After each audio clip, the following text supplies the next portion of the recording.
Hello students, आज की class में हम पढ़ेंगे कि हम हार्डली, स्कार्सली और नो सूनर का प्रयोग दो एक्शंस को कनेक्ट करने के लिए कैसे करते हैं।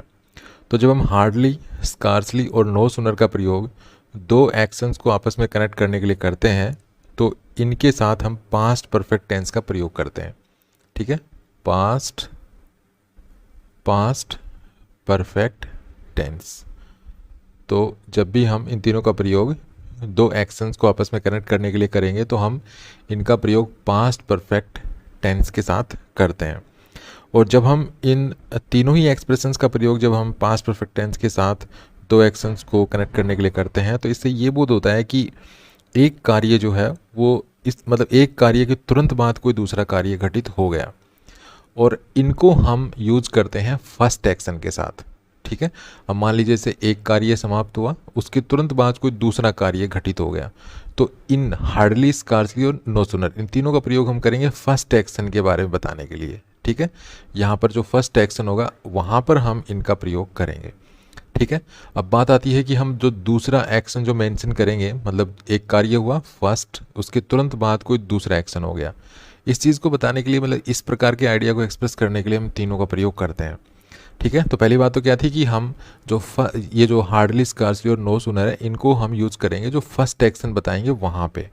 ठीक है, और पास्ट परफेक्ट टेंस का यूज़ करेंगे।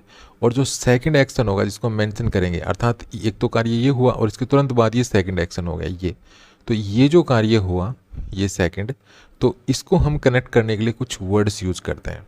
ठीक है, अब ऐसा नहीं है कि हम तीनों के साथ सेम वर्ड्स यूज़ करेंगे, हम हार्डली के साथ कुछ अलग यूज़ करते हैं, स्कार्सली के साथ अलग और नो सूनर के साथ अलग।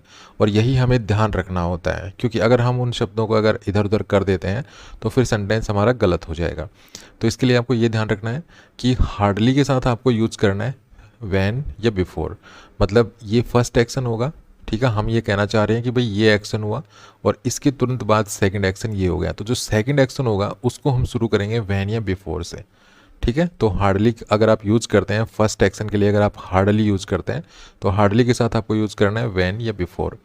अगर आप फर्स्ट एक्शन के लिए स्कार्सली यूज़ करते हैं, ठीक है, मीनिंग में कोई चेंज नहीं होगा, जो मीनिंग इससे निकलेगा वही मीनिंग इससे निकलेगा। ठीक है, मीनिंग में कोई डिफरेंस नहीं होगा।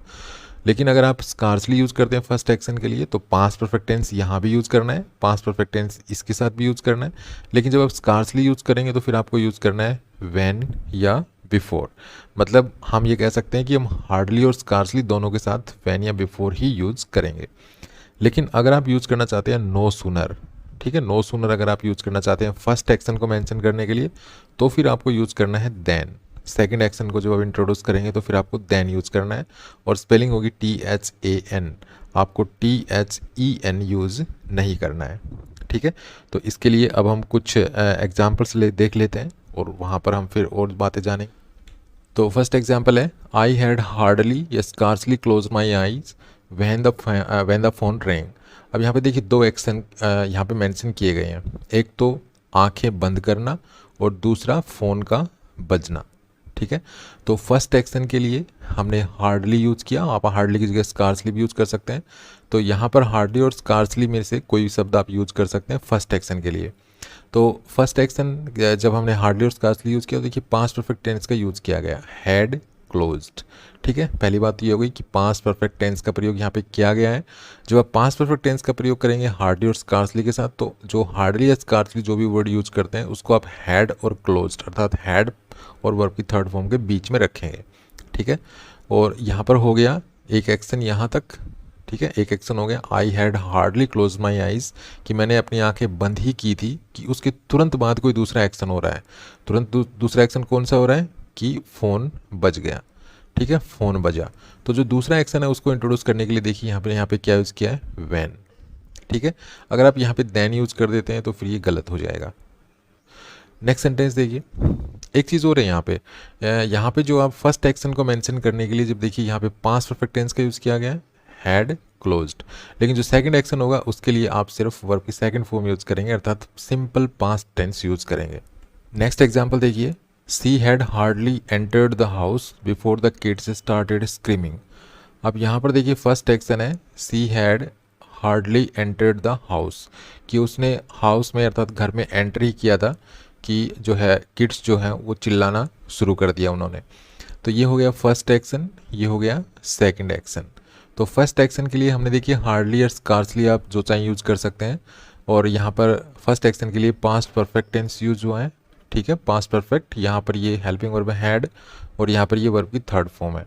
तो पास्ट परफेक्ट टेंस यूज़ किया है, तो हार्डली और स्कार्सली में से जो भी यूज़ करेंगे वो हैड और वर्ब की थर्ड फॉर्म के बीच में यूज़ करेंगे, ठीक है। तो फर्स्ट एक्शन हो गया। और इसके तुरंत बाद कौन सा एक्शन हुआ, इसके तुरंत बाद जो है मतलब घर में जैसे ही एंट्री की उसने, तो इसके तुरंत बाद कौन सा एक्शन हुआ कि जो किड्स हैं उन्होंने चिल्लाना शुरू कर दिया। तो ये जो दूसरा एक्शन है इसको इंट्रोड्यूस करने के लिए आप चाहे यहाँ पे व्हेन भी यूज़ कर सकते हैं, बिफोर भी यूज़ कर सकते हैं, ठीक है। और यहाँ पर पास्ट परफेक्ट टेंस था, यहाँ पर देखिए ये पास्ट परफेक्ट टेंस है, यहाँ पे हैड प्लस वर्ब की थर्ड फॉर्म। और जो सेकंड एक्शन है तो जैसे यहाँ पे वर्ब की सेकंड फॉर्म थी, यहाँ पर भी देखिए वर्ब की सेकंड फॉर्म है, ठीक है। चलिए नेक्स्ट एग्जाम्पल लेते हैं। I had no sooner close the door than somebody knocked. अब यहाँ पे देखिए I had no sooner close the door, तो ये एक फर्स्ट एक्शन हो गया और ये हो गया सेकंड एक्शन कि मैंने दरवाजे को बंद किया ही था कि किसी ने नॉक किया। तो यहाँ पर देखिए नो सूनर का यूज़ किया गया है, ठीक है। नो सूनर का यूज़ भी जब आप हमने फर्स्ट एक्शन को मेंशन करने के लिए यहाँ पे किया है तो हमारा सेंटेंस पास्ट परफेक्ट टेंस में है। ये देखिए हैड और वर्ब की थर्ड फॉर्म, ठीक है। नो सूनर का प्रयोग भी आपको हैड और वर्ब की थर्ड फॉर्म के बीच में ही करना है, ठीक है। ये फर्स्ट एक्शन हो गया। तो सेकंड एक्शन को जो आप इंट्रोड्यूस करेंगे, जैसे दरवाजा तुरंत जैसे ही बंद हुआ कि तभी ये एक्शन हुआ आगे वाला किसी ने नॉक किया, तो यहाँ पर जो सेकंड एक्शन लिखेंगे उसको आप देन से इंट्रोड्यूस करेंगे, क्योंकि हमने यहाँ पे देखिए नो सूनर यूज़ किया है, ठीक है। तो नो सूनर के साथ हम देन का यूज़ करते हैं। हार्डली या स्कार्सली जो भी आप यूज़ करेंगे उसके लिए व्हेन का या बिफोर का यूज आप कर सकते हैं। जैसे यहाँ पे हार्डली और स्कार्सली के बाद बिफोर का यूज़ किया गया, यहाँ पे व्हेन का यूज़ किया गया था।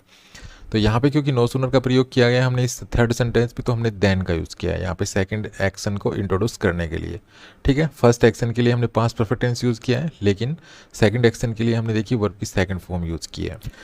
नेक्स्ट है, अगर आप इन शब्दों का प्रयोग वाक्य के शुरू में करते हैं तो वाक्य को इन्वर्टेड फॉर्म में लिखा जाता है, ठीक है। अगर आप इन शब्दों का प्रयोग, किन शब्दों का प्रयोग, हार्डली, स्कार्सली